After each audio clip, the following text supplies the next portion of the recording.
কোরবানি ঈদে গরুর মাংস যখন রান্না করতে করতে একদম ঝুরো ঝুরো হয়ে যায়, সেটা দিয়ে আবার খিচুড়ি রান্না করে খেতে যে মজাটা লাগে, উফ, সেটা অসাধারণ। আসসালামু আলাইকুম, সবাই কেমন আছেন? আশা করি সবাই অনেক ভালো আছেন।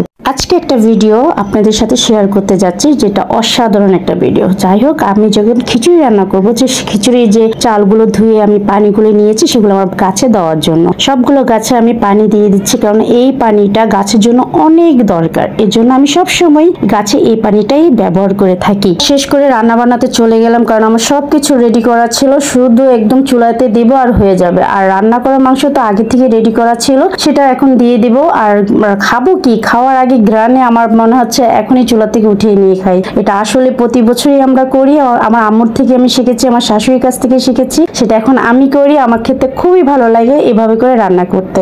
রান্না বান্না শেষ করে খেতে বসে গেলাম, এবং কি খেতে খুবই ভালো লাগে। আলাদা করে আমি একটু মাংস রেখে দিয়েছিলাম, ঝোড়ো মাংস, যেটা খিচুড়ির সাথে খাবো। তো হ্যাঁ, খাচ্ছি আর আপনাদের সাথে শেয়ার করছি। আর বড় কথা হলো, ভিডিও ভালো লাগলে অবশ্যই শেয়ার করবেন।